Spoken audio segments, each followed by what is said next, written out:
There it goes. So I'd like to introduce our first speakers. So we have Lizzie and Billy, who are, Lizzie's from the Norfolk Community Foundation, both are involved in the Nourishing Norfolk network.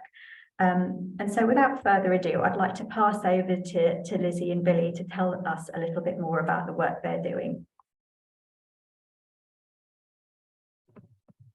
Okay, hi everyone, I'm Lizzie and I'm a programs advisor at Norfolk Community Foundation. My job involves, so I'm just trying to share my screen. Is that shared? Yeah, it's sharing now. Oh, lovely.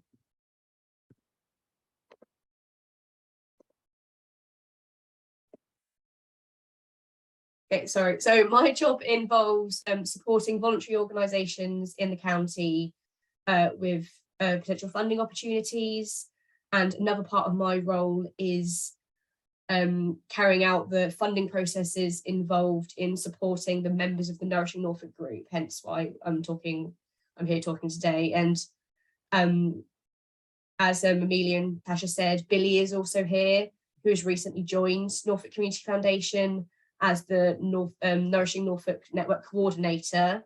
And previous to this, she was running one of the Nourishing Norfolk hubs for almost 2 years. So she can talk a bit more about practicalities of and the day-to-day of running a food hub. But I'm just going to do this presentation first, and then Billy can talk about the food hub day-to-day.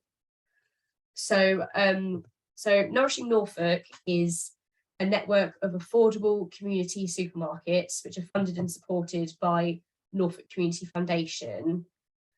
Within the Nourishing Norfolk network, these shops are referred to as food hubs, but they can be a variety of different things. So they can be smaller pantry type things that are kind of in a church porch, for example, or they can be a larger social supermarket. For example, the Feed, and Andrew from the Feed is here today as well, or they can even be mobile food stores. I'd say the model that they're based on is dependent on the geography, potentially, the need in the area, and the demographic that the food hub is trying to support. What they all do is provide a source of affordable food for the community members. This obviously helps to reduce the pressure on household budgets and provides a dignified approach to food provision with a range and dignified approach to healthy choices of food, almost acting as an in-between between a food bank, and a normal supermarket. To join one of these hubs, one of these Nourishing Norfolk hubs, it's not means tested to become a member if you're in need, and they do offer varying levels of wraparound support so that the members can overcome potential barriers and challenges. The aim of these hubs isn't to create a dependency on them, it's to understand that people's situations are complex and changing, and there is somewhere that can support that. So Nourishing Norfolk began as a response to the early stages of the pandemic. I don't know if I'm sure you all remember at the start of the pandemic, there was lots of emergency food response going on, and this was a response to that. The pilot project was the Burrell Shop, which is in Thetford at the Charles Burrell Centre, and this opened in November 2020 and is a very successful project for the Nourishing Norfolk network. And Billy, that was the hub that Billy ran, so she can talk a bit about that, like I've said. And since kind of the Nourishing Norfolk network began, we've received support from national partners such as Feeding Britain, and also local partners such as local government partners. And this is especially kind of happening, the support, as a result of the significant and ongoing increase in the cost of living, which is driving the need for this kind of network and groups like this. It's becoming much more needed now that there are more people being affected and might need this kind of support. So this is a little map of the Nourishing Norfolk hubs at the moment. So in the dark green, you've got who is open, and there's yellow and red for the potential hubs that might be opening. In the bright green, this is where the Breckland mobile food store, all the stops that it travels around in rural Breckland. And the blue at the top is where the coastal community supermarket ran by the Wells Community Hospital, that is the stop, so that is going on. So these food hubs are established by within NCF. It's identifying areas where we have an understanding that there is pockets of deprivation or poverty. Once identified, we then try and look for groups in those areas that kind of seem that they might be able to facilitate, so voluntary groups that might be able to facilitate running a food hub. And once these groups are identified, we work with them to establish what type of support would be needed. So often it's financial, but it can be other forms of support. What would be needed to make the food hub a reality. So as you can see on the map, there's currently ones in Thetford, Norwich, Great Yarmouth and Wells, and in rural Breckland. And we're looking to open food hubs in Sheringham, Downham Market, Earlham, and lots of other places, but Sheringham, Downham Market, Earlham are the ones we're looking that might be open quite soon, I say.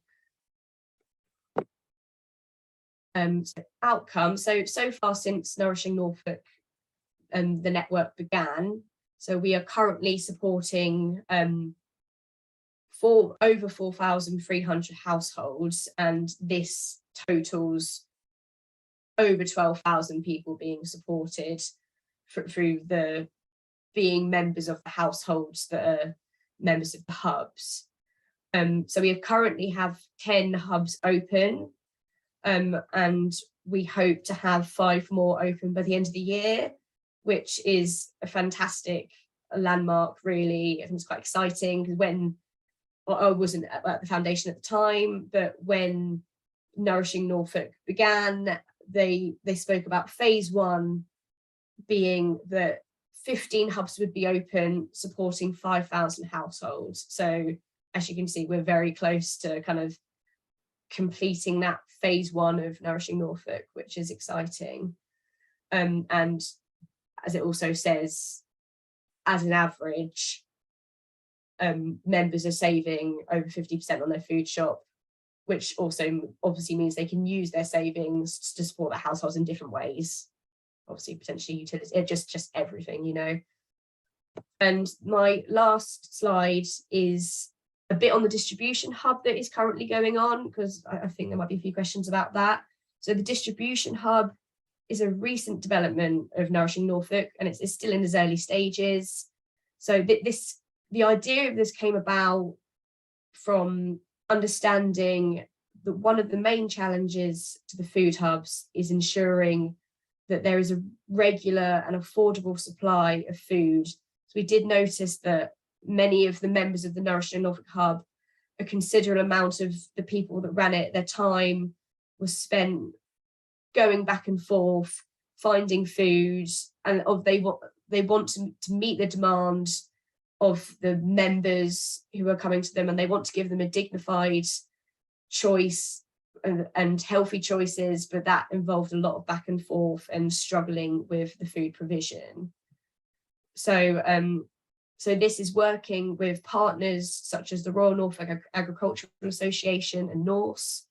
And like I said, we're in the process of setting up this operation so that a trial run can happen in the near future. Going forward, the intention is that the distribution hub will enable regular deliveries to the food hubs, and hopefully this will ease pressure and time constraints in stocking the food hub. That's for the people that run it. So they will be able to focus even more on supporting their members. That's all from me. I hope that was okay. I'm now going to pass over to Billy, who can talk a bit more about the day-to-day runnings of a food hub. I'll unshare my screen.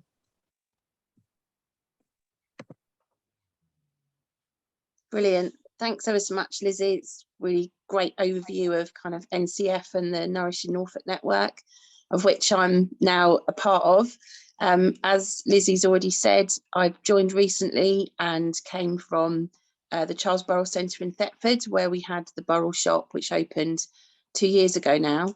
And it's been brilliant that so many other hubs have come online so that we can start to work together as a network and take advantage of offers that we might not have been able to as a single food hub.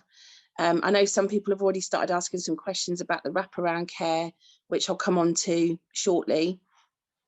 The day-to-day running of the hub, opening hours are very different from hub to hub, and I think reflect the need within each individual's community.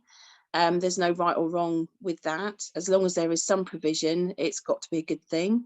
A lot of people worry that they're not open enough or at the wrong times, and I think if you're thinking about doing it, it's just something you've got to pick a couple of times and days that you think will work, go with it, and then see what actually the customer base needs from you. And if you can then tweak your opening hours to suit, that's great.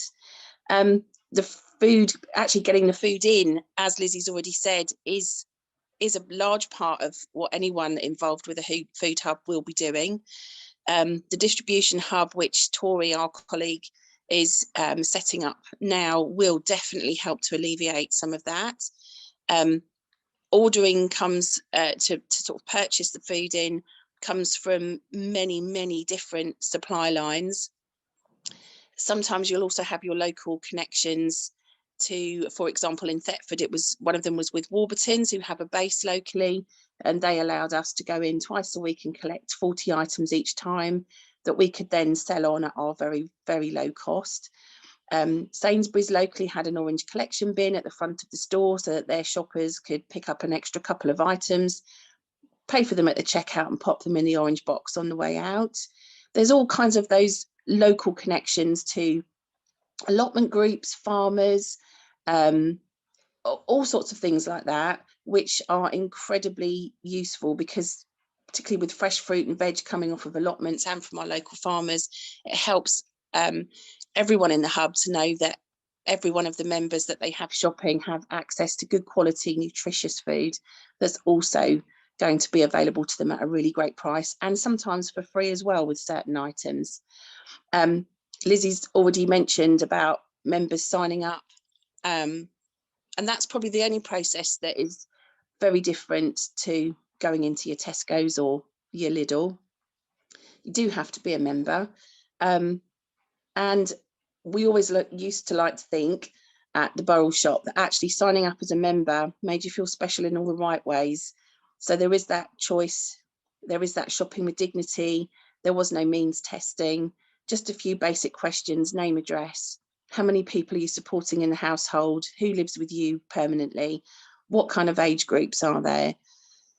That helps us to know the sorts of things we might be needing to source to get in. If there's, if you really don't have a lot of children that are accessing your food hub, probably not going to need those kinds of children's cereals or packed lunchbox bits and pieces. But it also helps for the funders to understand who is being supported throughout the county. So not very intrusive, and done with dignity and care. And then once signed up, people can grab a shopping basket and wander around and pick the items that they would like to have. Pricing was always well below retail recommended that you would find in your local supermarket, and generally over a nice size shopping basket, most people were saving kind of 30 to 55% on their shopping, sometimes more, sometimes a little bit less, but very good savings to be had each and every time the member came in to shop. what might feel like quite a small amount to some people of saving maybe £5–10 on a shop means the absolute world to that member household, because it could mean the difference literally for them of being able to then go and put £10 on their top-up card for their electric and pop the heating on. We always used to say to people visiting the Burrell shop that it was the food that enables people to cross the threshold without worry, without feeling shame. There's no stigma attached to wandering into what looks like a corner shop and buying some food. But very quickly, with the warm welcome, people got to trust us working in there and the volunteers working in there, and would then very quickly tell us the other areas in their lives that were causing them challenges and issues. And it was then we were able to signpost them to other forms of help, and that becomes the wraparound care that's offered. So we did that as much as we possibly could. Obviously, our primary was to get people in, get them access to the great quality, nutritious, low priced food. But we always had people coming in with envelopes because their literacy is not great. Could you just read this and make sure I'm not in trouble? When we had the census, a lot of folks weren't computer savvy, didn't have very good literacy. So we actually helped them get online with one of our laptops. We walked them through the process of the census, and they knew then that they'd done what they were supposed to do, the right thing, and there would be no comeback, no fines, and put their mind at rest, and was just a point of very friendly, easily accessible help. With funding from Feeding Britain, we managed to get Citizens Advice to come in one morning a week for between 6 and 12 months, which was brilliant to be able to do, because the guys that came from Citizens Advice then became friendly, trusted faces that were regularly seen around the centre. So when we said, you know, I can't talk, I would say, no, I'm not the expert in debt, but the lovely Becky from Citizens Advice is here this morning. Why don't you just pop and tell her what the issues are? She can probably help. And because they'd probably seen Becky in the cafe area, they were happy to then go and access her. It wasn't like making a cold call and having to explain your situation. It was just going to have a chat with a friendly face that you kind of already knew. That kind of wraparound care is invaluable because it's done within a place that the person already feels safe to be in and to enter. And sometimes picking up that phone to an organisation or a company that you haven't had dealings with before is really difficult to do. And sometimes it would actually be us taking 5 minutes out to go and make that initial contact call with somebody, with a company that somebody maybe owed some money to explain that the person was aware of the debt and they were phoning up that morning to try and make a repayment plan. And just being able to do that and make that initial contact for the person, with them standing right beside you, to then hand the phone over. The phone calls were very much calmer, with much better outcomes. And it's just being able to provide that for people. Sometimes you'd like to give people much more time, but obviously it's not always possible. You just do what you can. So the wraparound care can extend to all sorts of things, including a hygiene bank, working with the Fuel Bank Foundation, knowing who your other providers are within your local community, toddler groups, other drop-in services, community lunches, anything like that. Billy, I'm really sorry to interrupt you. We're actually running up over time. So would you mind just wrapping up quickly? So we've got a couple of other speakers. I really don't want to interrupt you because it's really interesting. No, that's fine.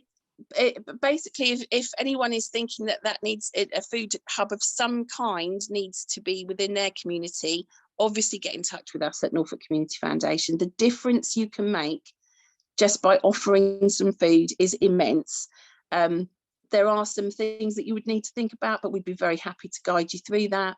And I think for everyone to not lose sight of the fact that the smallest things that we can do for the people within our community, although they feel small to us, actually make the absolute world of difference. But if anyone's got questions that we can't get round to today, feel free to contact myself, Lizzie, at Norfolk Community Foundation, and would be happy to have a chat individually. Thank you, Billy. That's great. That's really useful, and I'm so sorry to interrupt you. We're just in a bit of a tight schedule. I can talk forever on that. There's so no much worries. today. We are quite a big group today, so what I'd encourage you to do is, if you have any questions, comments, useful links, post them in the chat. What we'll do is we'll save the chat and turn it into a Q&A document afterwards that we can circulate. We might need the support of the speakers to answer some of the questions, but that way hopefully we'll sort of cover things that we can't cover today. So yeah, I'm going to move straight on to Andrea now, if Andrea is ready, and then hopefully we'll have a very short bit of time for some Q&As afterwards. But yeah, there's a lot to fit in today, so sorry to cut you short, but right, I'm going to pass straight over to Andrea because I can see she's already screen sharing. Bit eager there, yeah. Like all of us, I could talk all day long about food. So yeah, thank you for inviting me to be part of this, and yeah, really nice to hear from Billy and Lizzie, who've been really supportive of us at the feed. So today I'm just going to start by talking a little bit about what the feed does, and then explore a little bit around some of we've got a few different food equality projects which we run, and the main one and the one which I work on is our social supermarket. So lots to say about that. So hopefully you can see my slides okay. I'm just going to jump right on in. So the feed is a social enterprise which aims to combat poverty, hunger and homelessness in Norwich. So all of our work is about using food to make a difference. We run cafes and a catering service, which help to fund our charitable work. So we kind of occupy quite an interesting space in Norwich in terms of both being commercial, but also on the charity and food support side of things. So anytime someone comes to one of our lovely cafes around the city or uses our catering for their events or business or, you know, weddings, whatever it might be, that is helping to not only fund our food equality work, but also support. Sorry, the cat has decided to make a lot of noise in the background, so just yell if he gets annoying. Not only does that work kind of fund our charitable projects, but it also provides a place where people can take part in work experience, focused on being in a catering environment, being in a cafe environment, and being able to get that experience where people might have previously faced some barriers to. I'm gonna have to kick the cat out. I'm so sorry. Really.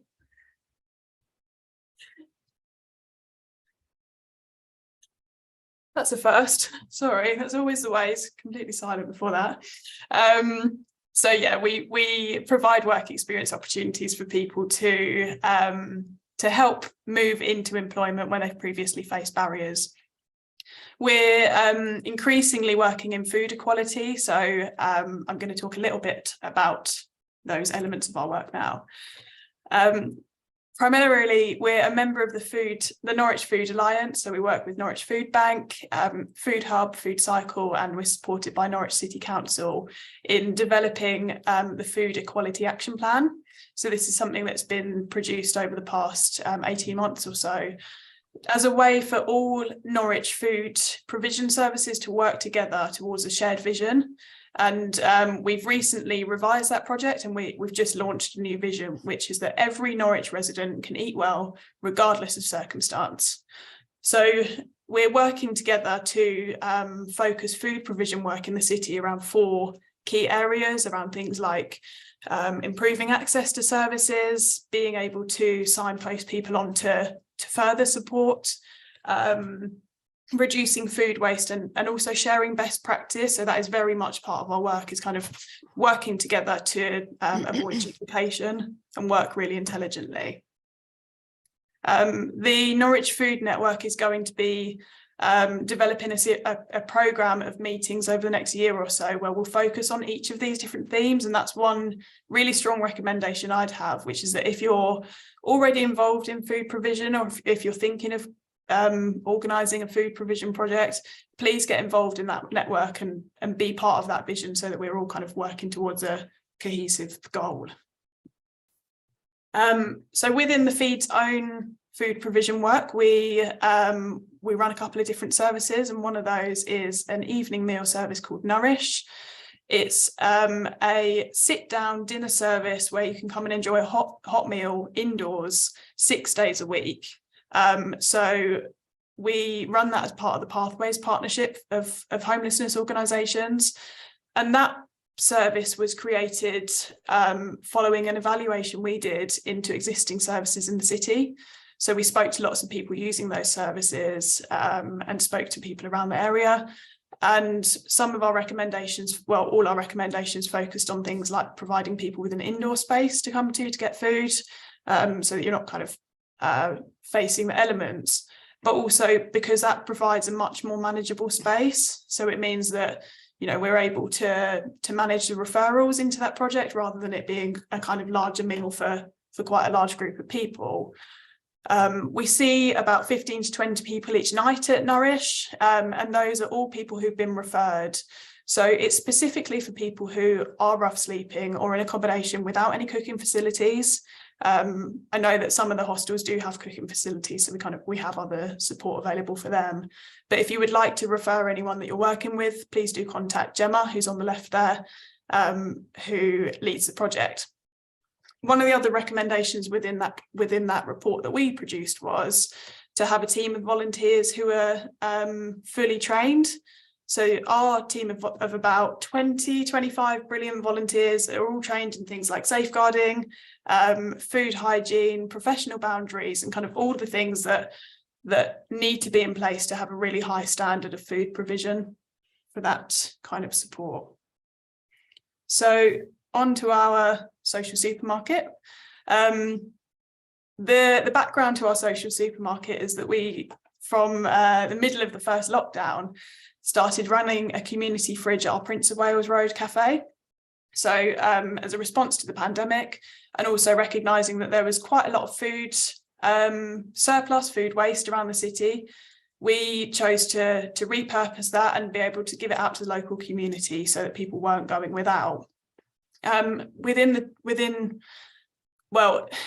Across those 2 years, we would give away about 26 tonnes of food each year. And we saw kind of about 100 people each week come and use that service. But we were kind of vying for space against our catering team and our cafe team because we were using that existing site. So when the opportunity to create a social supermarket came up as a tender opportunity with Norwich City Council, we jumped at the chance.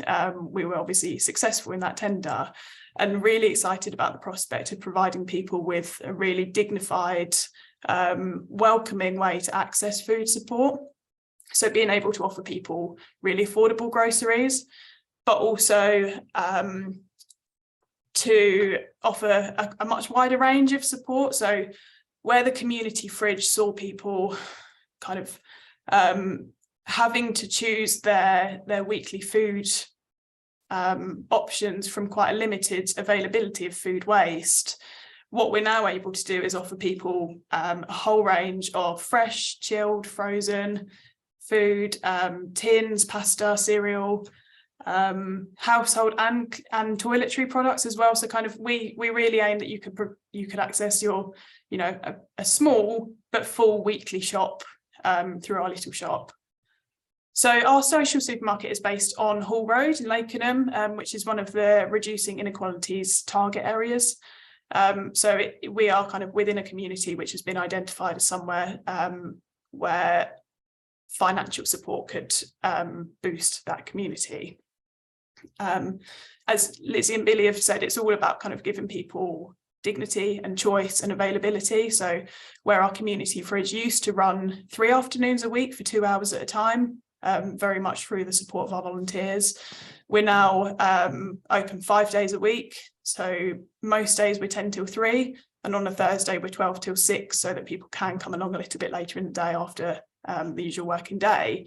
And we have a team of about 30 volunteers helping us on this project now, and 2 full-time staff members, one of whom was recruited from being a service user and then became a volunteer and is now our assistant manager. So we're very keen that we kind of recruit from the local community and from service users.